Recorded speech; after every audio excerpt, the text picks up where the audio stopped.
Hola, mis queridos amigos, ¿cómo están? Aquí nos encontramos nuevamente para discutir y charlar acerca de la parashá Peshalach. Peshalach, que es una de las parashas que abarca del libro de Éxodo, porque todavía estamos en el libro de Shmot, ¿verdad? Que abarca del capítulo 13, versículo 17, y que termina en el capítulo 17, versículo 16.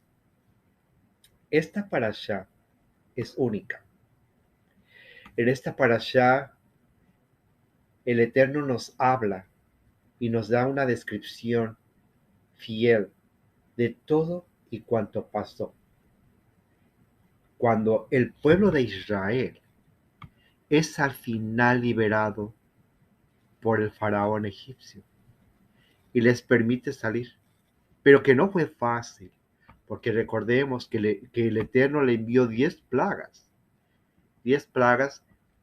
que si ustedes observan detenidamente, son ejemplo claro del poder de Hashem para el pueblo egipcio, primero que nada, para demostrarle a los egipcios que el Eterno es capaz de hacer algo cuando se enfrentan con su pueblo.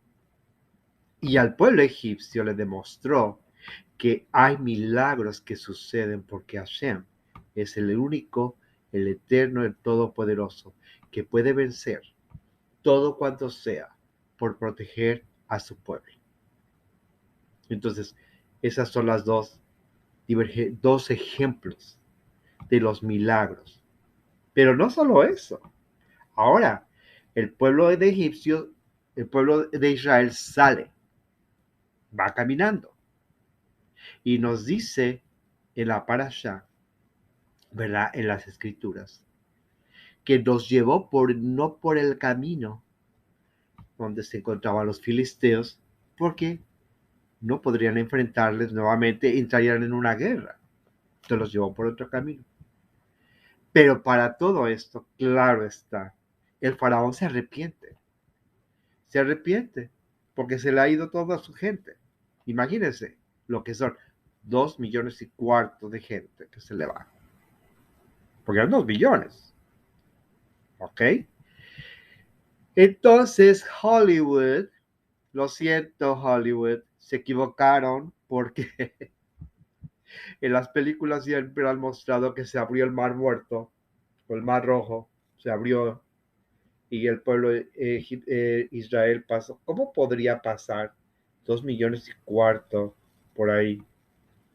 Entonces, nos dicen los sabios de bendito nombre, y el Midrash, que es uno de los libros que nosotros leemos mucho, porque nosotros quiero decirles, yo para preparar mi parashá, leo el Midrash, leo la Gemara, leo el Humash, para hacer un cuadro comparativo de las ideas de cada parashot. Entonces, leemos el Midrash, leemos la Gemara, leemos el Humash y todos esos libros. Hay más todavía, el Talmud, donde los sabios explican cada palabra que esté escrita en hebreo en el libro sagrado de Hashem, su Torah, su ley divina. Entonces, vamos a continuar. El mar se abrió en 12 portones, porque eran 12 tribus las que iban a pasar. Se abrió en 12 portones. Es más, se decía que tú podías ver una pared como si fuera de cristal, podías ver los peces y todas las especies que existían en el mar, y podías ver pasar a la otra tribu. Pero cada tribu pasó por el lugar correspondiente que le correspondía a cada una. Entonces el mar rojo se abrió en 12 portones para cada una de las tribus. Y se dice también que el piso estaba seco y que había frutos de los árboles que la gente podía colectar y comer para poder en su camino, ¿verdad? ¿Y quién dice eso? Nadie lo explica, pero sí está escrito en la Torá. Claro que en la Torá se da una explicación rápida de todo lo que sucedió, pero hay a profundidad porque nosotros tenemos la versión escrita y tenemos la versión oral. Recordemos que también en ese tiempo no existían libros, entonces había la versión oral y la gente se transmitía todo de manera verbal. Por eso es que nosotros tenemos la versión escrita y la versión oral de lo que se decía, ¿verdad? Ok, bueno. ¿Qué sucede después? Ya van camino en el desierto.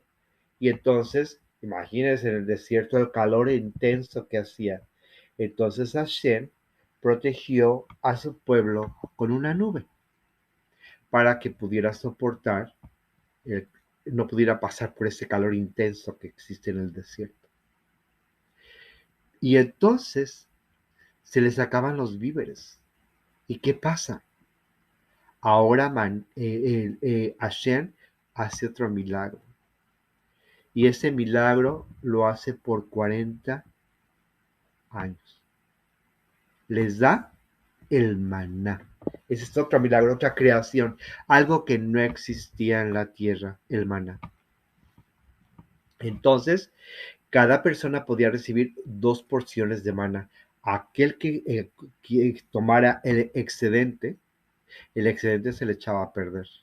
Entonces el pueblo aprendió que debía de tomar todo con medida y lo que le correspondía. Si tomaba de más, se le echaba a perder. Se podría. ¿Se dan cuenta? Entonces, aquí entramos en una de las cosas que nosotros hacemos en Shabbat. Nosotros utilizamos las halots, que son 2 panes que bendecimos durante Shabbat y los comemos en memoria del maná que les mandó Hashem a todo su pueblo, porque cada familia podía tomar 2 porciones de maná para la familia. Y era suficiente. Era suficiente porque se dice que cada maná pesaba 2 kilos con 32 gramos. Entonces imagínense eso para todas las familias, ¿verdad? Entonces, se dice también, los sabios de bendito nombre, que Hashem, bendito sea, pasó a todo el pueblo.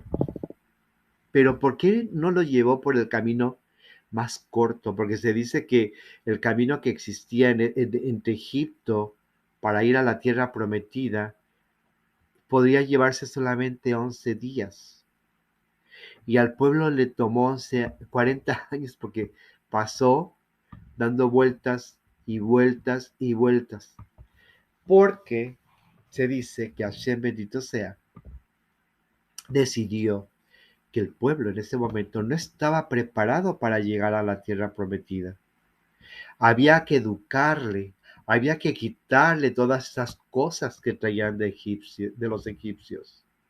Había que quitarles todo eso, porque no podían llegar a la tierra prometida con todas las ideas y todas las cosas que aprendieron en Egipto. Y algo muy importante que tenemos que recordar. José pidió y exigió que sus restos fueran llevados a la tierra prometida, que no los dejaran en Egipto. Y esta fue otra de las controversias que existió entre los egipcios y el pueblo de Israel, porque recordemos que los egipcios pues veneraban a José porque José les ayudó durante 7 años y les bendijo y les hizo muchas cosas que para bien. Entonces no lo iban a dejar ir tan fácilmente. Entonces viene otra pelea, porque el pueblo tenía que dejar Egipto, pero no podía dejar los restos de José. Y entonces tenía que llevarse los restos de José, porque José hizo prometer a su pueblo y a Jacob y a todos ellos que tenían que sacar sus restos. Entonces sacaron sus restos de Egipto y también se los llevaron. Está bien, entonces, aquí hablamos de todos los milagros que sucedieron en el tiempo de la salida del pueblo de Israel de Egipto. En esta parashá se nos revelan esos milagros como son la apertura del mar rojo, el maná, el cántico, porque hay que hablar también del cántico que Moshe Rabenu canta en el jubileo, en el momento de que salen del pueblo de Egipto, él canta el canto que le llamamos Shira Moshe Rabenu, Shira Moshe, que es el cántico que él realiza durante su partida de Egipto. Entonces, son muchas cosas importantes que tenemos aquí que recordar del pueblo. Pero además, aquí hablamos que él no daba más de las cosas que debía aprender el pueblo Israel, que debía de tomar todo lo que le correspondía. No podíamos tomar más de lo correcto. Entonces sabíamos que aprendimos a actuar con mesura, ¿verdad? Teníamos que actuar con mesura y aprender que el Eterno nos da, pero nos va a dar lo que te corresponde, no más de lo que te corresponde. Y bien, con esto terminamos la parasha de Peshalach. Espero que les haya servido de información. Nos veremos en la siguiente y esperemos que el Eterno nos pueda bendecir en estos tiempos para que podamos ver al Mesías, al único y al único que se le ha revelado a su pueblo y el único porque no ha habido otro y no habrá otro, y que esto sea en nuestros días y que podamos ver la construcción del tercer templo. Que Hashem les bendiga y nos veremos en la siguiente paracha. Hasta pronto.